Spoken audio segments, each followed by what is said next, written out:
Hi folks, Colin here.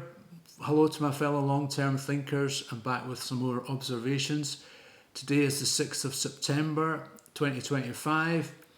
We've just had a Deputy Prime Minister in the UK resign due to not paying the right amount of stamp duty. A lot of prevarication around that in the media. It's not actually that hard to work out how much stamp duty you have to pay. It's been made out that it's very complicated. Well, it's certainly not complicated, so I'm not buying that. But it's just another example of how the politicians have let us down. You know, they all set themselves up as being very, very important and moral kind of people, but they're not really. They're just really in it for themselves, as far as I can gather. So what does that mean for us as ordinary people in society? Well, we have to think about how we're going to look after ourselves, our families and our communities over the longer term. What we're seeing is the breakdown of the sort of established governance structures in society.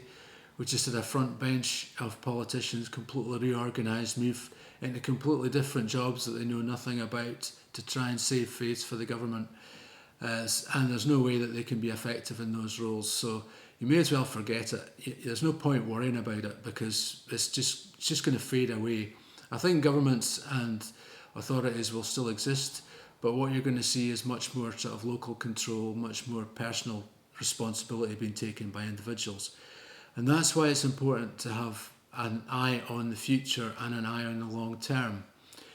And things I've been following over the last 10 years is really means to protect my security and welfare in the event that society sort of breaks down or has outages, shall we say, due to unforeseen events.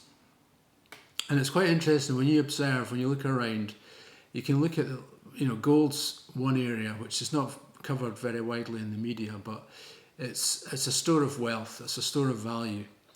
If you look at the gold market over the last 10 years, gold has made roughly 10% per annum in pretty much every market across the world. Now, gold doesn't generate any income. It's not like shares. It doesn't pay a dividend or anything like that. You just buy it and you hold it, and it's a store of value, and then you sell it. Gold's been going up 10% per annum for every year. Now, that to me reflects the actual true inflation value that should be getting reported, but isn't. We're told that inflation is meant to be around 2% in the UK. Now, it's a kind of weird one. If we're getting all this new technology and we're getting benefits supposedly from new IT and artificial intelligence, why are we getting inflation? Because things should really be getting cheaper. So that's something I think we need to talk about a bit more. The other interesting area in terms of protecting your wealth in the future has been the area of cryptocurrency. Unfortunately, in the UK, we're not allowed to buy cryptocurrency anymore. The Financial Conduct Authority say it's too risky. But the strange thing about cryptocurrency is it's actually a much more accessible form of investment to ordinary people than buying shares. You don't need to put thousands of pounds into a broker's account to buy a share. You can just go online and buy Bitcoin or Ethereum or XRP.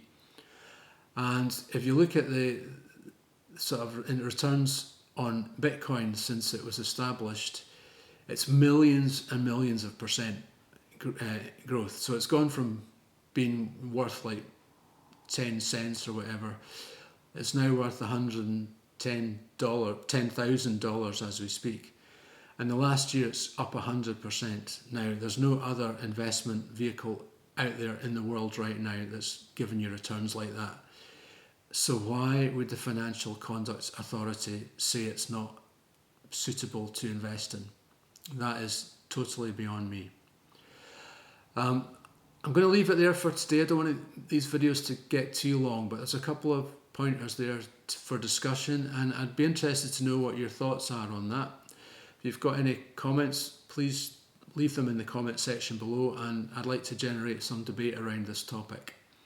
Okay, that's it for today. I'll see you next time.